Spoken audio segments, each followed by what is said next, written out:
Hi, I'm Troy from Studio 33 Guitar Lessons.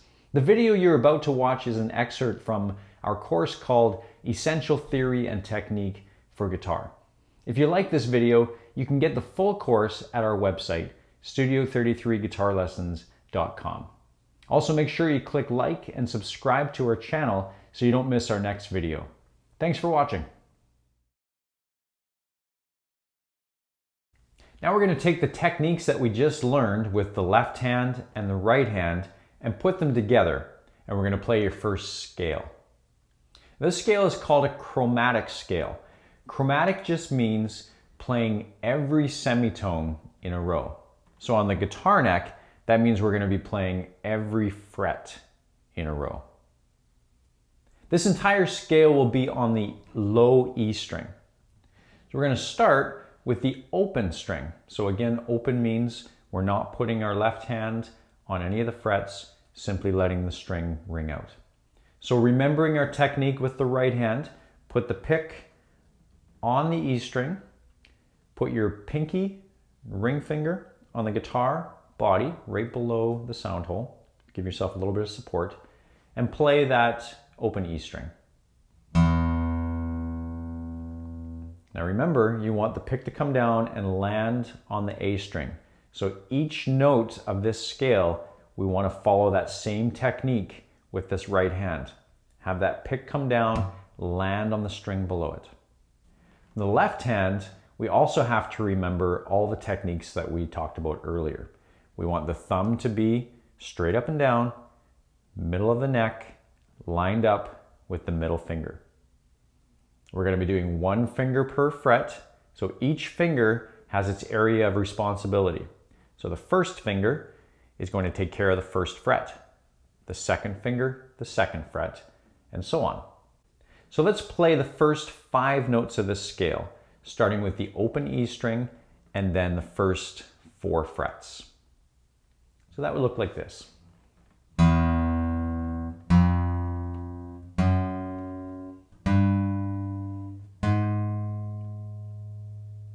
So a couple of other things to keep in mind is that we want to place our finger close to the fret. That's where we're going to get the best sound. So not back here, close to the nut or the low side of the neck. We want it to be on the high side, close to the fret. That's for each finger. Another really important part that you want to concentrate on is trying to keep each finger down after you've played the note. So instead of playing the note with the finger and then moving on to the next finger and then the next finger and having these other fingers come up, we want to keep them down. So you're going to play the note, leave that finger where it is, put the next finger down, leave both of those where they are, and then the next finger, leave all 3 of them down, and then the next finger. So by the time you get to your pinky, all 4 fingers are down on the neck. That just helps with your technique, with being able to build up speed eventually, because your fingers are going to be close to the neck at all time. If we bring our fingers out away from the neck, in order to play the next note, we need to bring the fingers back down again. So if we keep them close to the strings at all times, it'll help us to play faster down the road. The other thing it does is these fingers end up assisting these fingers. So as you push down on the string, you're already giving this weaker finger, the pinky, a little bit of a head start because you're already pushing the string down a little bit for it. So it doesn't have to push quite as hard and use quite as much strength. After we've played the first 5 notes of the scale, the open string and the first 4 frets, now we're going to play the next 4 notes of the scale. We're going to take our hand and move the whole group up to the next 4 frets. Now it's important to make sure you know where you're going before you start moving. So have a look at your guitar neck and look at the next note. You'll notice that it's the 5th fret, and most guitars it'll have a dot. So as you're looking down at the guitar neck, look at that dot and think to yourself, that's where I need my index finger to go. And then move the entire group up until your index finger gets to that dot. Make sure your thumb comes along with the ride and again is lined up with that middle finger in this new position. So now just gently lift off the middle ring and pinky finger and start with the index finger. Don't lift these fingers too high, leave them fairly close to the string still. Play the index finger. Again, remember your right hand technique. Have that pick come down and land on the string below it for each of these notes. So we play the index finger, and then the middle finger, leaving the index finger down. Then we play the ring finger, leave all three fingers down, and then play the pinky. Now we're going to repeat that exact same process for the next four notes on the string. So look ahead and figure out where your index finger needs to go. Move the entire group up until your index finger gets to that marker, and now you're set. Again, bring your thumb along, make sure he's still lined up with the middle finger. We're still doing one finger per fret, getting a little bit easier now because the frets are closer together. Keeping the technique with the right hand, pick coming down, landing on the string below it. So let's play the index finger, then the middle finger, then the ring finger, and then finish with the pinky. When you hit that last note with the pinky, you'll notice that you're on the 12th fret. You'll know it's the 12th fret because normally that's marked with the double dots. Most guitars, that's the way it is. The double dots means that that is the octave to the open string. So we started this scale with the open E, and we made our way through semitone by semitone all the way up to E again. So the 12th fret, that note is an E note. And that'll be the case for each string. The 12th fret note will be the same note as the open string, but an octave higher. So that's why it's marked with the double dots. It's a bit of a special fret that it allows you to know that that's where the octave is. An octave just means we're going from the low E to a high E. We've played every note in between. So once we're there, now we have to make our way back down the neck. So when we come up the neck, that's called ascending. When we go down the scale, it's called descending. So now we're going to do the descending portion of the scale. So when we finished that last section, all four fingers are already on the neck. So this makes the first little bit here a little bit easier because now all we have to do is just remove these fingers. So now we're starting with the pinky finger. Again, I'm going to harp on this. Go back to your right hand technique. Make sure that your pick is coming down and landing on the string below it. Make sure that your thumb is still lined up with your middle finger. Make sure it's straight up and down around the middle of the neck. So here we go. We're going to play the pinky. Now the ring finger. So just take your pinky finger off, because your ring finger should already be there.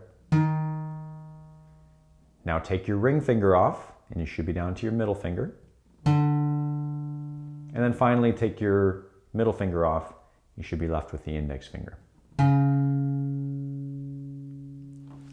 So now we have to move the entire hand again to the next four notes on the scale.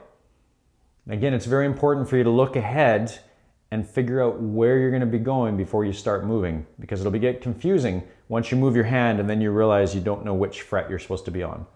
So have a look ahead. Notice that the next note is between two dots.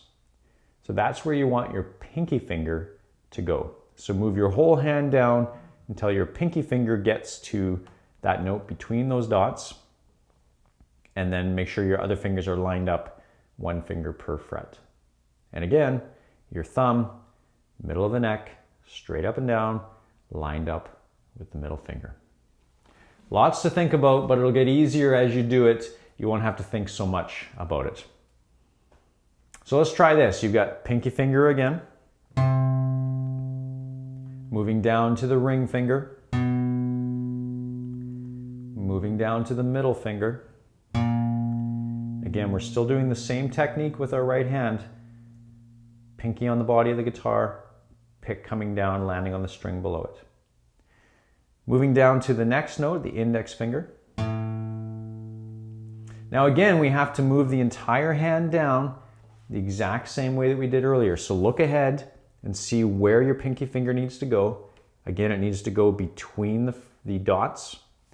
So move your hand down until your pinky finger's there, and you'll see that you're on the final 4 frets of the guitar.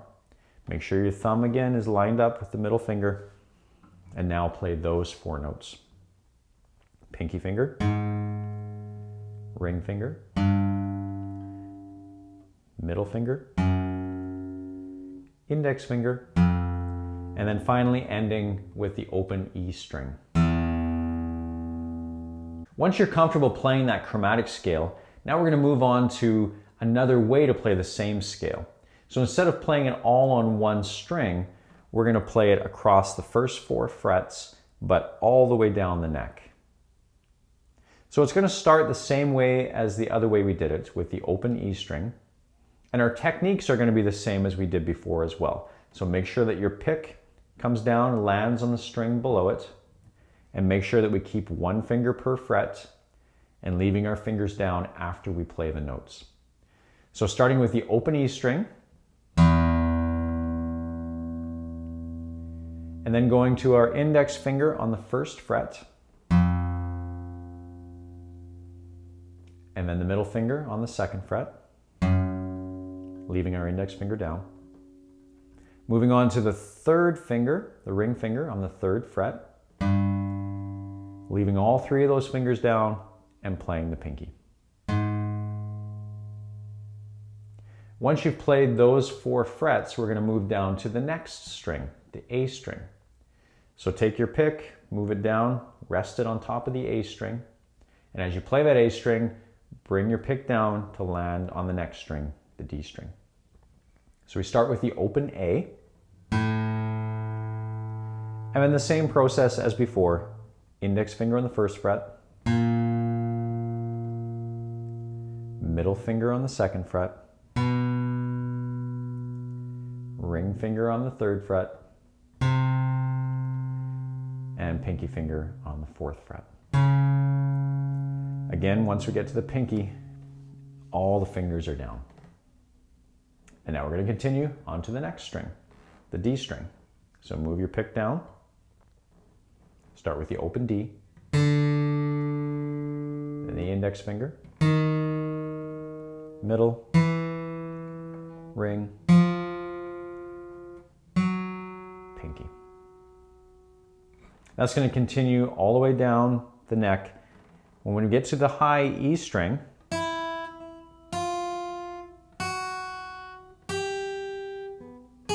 now again, we don't have a string for the pick to land on, but we just want to make sure that you pick straight down. Don't pick in an outward motion. Pick straight down. Keep your hand, your pinky and ring finger, or just the pinky, on the body of the guitar for the support, and just pick straight down.